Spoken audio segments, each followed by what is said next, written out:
Bienvenue à toi dans cette seconde vidéo. Si tu vois cette vidéo, ça veut dire que tu as vu sûrement la première vidéo où on parlait des dérivés et des outils pour pouvoir acheter en Chine. Dans cette vidéo, on va t'apprendre comment créer ton compte Alibaba. Donc, on va d'abord commencer par l'achat en Chine. Comment créer ton compte Alibaba, que ce soit sur l'ordinateur ou bien que sur le téléphone. Tu actives sur la connexion Internet et en rendez-vous sur la machine. Donc, une fois sur la machine, tu pars sur le navigateur. Tu pars sur le navigateur. Il faut savoir que j'avais déjà fait cette formation de près de 32 minutes. Vraiment, je me suis rendu compte que ça n'a pas enregistré le son. Ce qui est bien, c'est que j'ai décidé de refaire maintenant la formation, mais cette fois-ci, j'ai refait la formation à une série de plusieurs vidéos. Donc, tu te rends sur la machine, tu tapes Alibaba, alibaba.com. Une fois que tu es sur Alibaba, il faut savoir que moi, ici sur mon Alibaba, je suis déjà connecté. Donc, je suis déjà connecté malheureusement. Ce qui est bien, c'est que ce n'est pas compliqué de se connecter sur Alibaba. Donc, une fois que tu tapes alibaba.com, tu vas juste te connecter. Tu vas juste créer ton compte. Et créer le compte est tout sauf difficile. J'ai bien dit tout sauf difficile. Donc, la première chose que tu vas faire, est la suivante.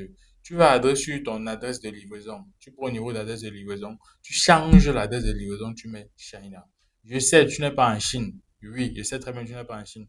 Mais ce qu'il est important de noter, c'est que lorsque tu vas mettre Chine, ça va permettre à Alibaba de te montrer les fournisseurs qui veulent uniquement livrer en Chine. Comme tu connais, Alibaba a été fait normalement une plateforme pour livrer à l'international. Maintenant, il y a des personnes qui sont en Chine, il y a des industriels qui sont en Chine, il y a des fournisseurs qui sont en Chine, mais qui, lorsqu'ils créent leur compte, ils disent, moi, je ne veux pas livrer les personnes qui sont à l'extérieur. Quand il dit, ça veut dire qu'il veut que les gens qui sont à l'intérieur, qui ne peuvent pas lui faire des expéditions. Donc, ce qui se passe, c'est que lorsque ton adresse de livraison, c'est ton pays, lorsque ton adresse de livraison, c'est ton pays, ce qui se passe, c'est que Alibaba ne te montre pas certains fournisseurs. C'est pour ça qu'il est important pour toi, j'ai bien dit important pour toi, de mettre ton adresse de livraison. Donc, tu pars dans paramètres. Si tu es sur le téléphone, tu pars juste dans paramètres et tu pars au niveau de paramètres, au niveau d'adresse de livraison. Tu mets ici China. Tu tapes China. Au niveau de code postal, tu ne mets rien du tout. Donc, ça, c'est déjà le premier paramètre que tu dois faire. Et bien dit, il est très important. Mais si tu ne fais pas ça, tu ne vas pas pouvoir avoir accès à certains fournisseurs. Le deuxième paramètre, c'est le suivant. Là, moi, j'ai mis mon compte en France CFA, mais lorsqu'on effectue un achat en Chine, on ne paye pas en France CFA. Pas du tout, pas du tout, on ne paye pas. On ne paye pas du tout en France CFA. Donc, euh, il y a des personnes qui vont dire, oh, tu as dit que tu vas nous apprendre à acheter en Chine. Pourquoi tu ne nous montres pas comment créer le compte? Les gars, créer le compte, c'est pas difficile. Alibaba.com ou télécharger l'application. Pour ceux qui sont sur le téléphone, je vous conseille de télécharger l'application Alibaba. C'est 1000 fois mieux. Donc, vous téléchargez sur l'application Alibaba et vous créez votre compte. Lorsque vous créez votre compte, vous venez en tant que personne qui veut acheter. Je vais nous venir en tant que personne qui veut acheter. Et là, si j'essaie de me déconnecter sur mon compte, donc, actuellement, c'est le seul paramètre que vous devez toucher. Et vous devez aussi changer la monnaie. Là, je suis en France, c'est pas parce que j'ai changé la monnaie. Pour changer la monnaie, c'est pas difficile. Vous partez juste sur les paramètres. Regardez l'icône que je suis en train de toucher. Vous voyez ça, non? C'est la devise. Donc, sélectionnez sa langue et sa devise. C'est que tu parles l'anglais ou bien le français ou bien le japonais ou bien peu importe la langue que tu parles, tu viens ici, tu entres ta langue. Non, ma langue, c'est le français. C'est pour ça que tu vois, il y a le français. Maintenant, au niveau de devise, tu mets la devise de ton pays. Moi, je suis au Cameroun. C'est pour ça que tu vois, il y a francs CFA. C'est très important pour toi de savoir parce que si c'est que tu dis que tu vas mettre ton truc en dollars, ce qui va se passer, c'est que quand tu vas mettre en dollars, il y a un très gros souci. Qu'est-ce qui va se passer? Si tu mets en dollars, tu vas prendre une application ou bien tu vas aller sur Google, tu vas dire que convertir la monnaie. Et tu vas dire, voir peut-être ici 10 dollars. Tu vas voir que tu vas aller convertir la monnaie, on va te dire que c'est tel. Pourtant, ce n'est pas ça. Donc, oui, probablement, c'est pas ça. Oui, parfois, il y a la différence. Donc, ce qui est important, c'est que tu dois mettre ton compte en France CFA.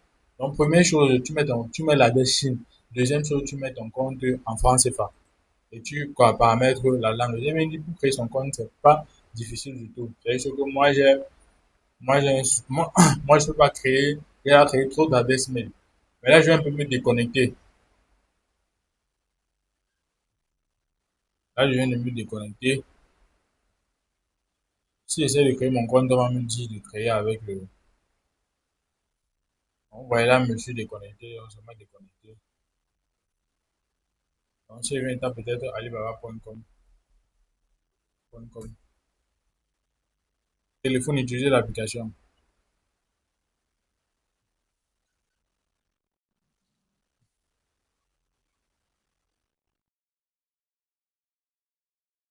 Ouais, quand on dit directement se connecter avec l'adresse mail, non. Se connecter avec l'adresse mail. Même si je ne valide pas, ils vont laisser que je navigue partout, partout, partout. Mais après, pour pouvoir effectuer un achat, on va me refuser d'effectuer un achat. Donc, si je clique sur se connecter ici, vous voyez, si je clique sur se connecter ici, vous voyez, on me dit continue avec Facebook, Google ou LinkedIn. Donc, tu choisis. Est-ce que tu veux te connecter avec Facebook? Est-ce que tu veux créer ton compte avec Facebook? Est-ce que tu veux créer ton compte avec LinkedIn? Ou bien ouais, non, donc c'est ça que vous allez faire. Vous allez me se connecter, ça vient ici, là. Vous entrez votre adresse mail. Vous entrez votre adresse mail et vous continuez. Donc, moi, je vais mettre continuer ici. Donc, c'est très important. Je vais dire c'est très important ce que j'ai dit. Il est important pour toi de mettre la Chine. Sinon, tu vas pas être en ligne avec nous. Mets la Chine. Mets la Chine. Une fois que tu as mis la Chine, tu mets le compte en France CFA. Donc, on va passer à la prochaine vidéo. Comment reconnaître les vrais fournisseurs, les bons fournisseurs, des mauvais fournisseurs. Donc, rendez-vous à la prochaine vidéo. Et n'oublie pas, abonne-toi, car ici on parle de business, e-commerce, produits physiques, produits digitaux, peu importe. Donc, n'oublie pas de t'abonner.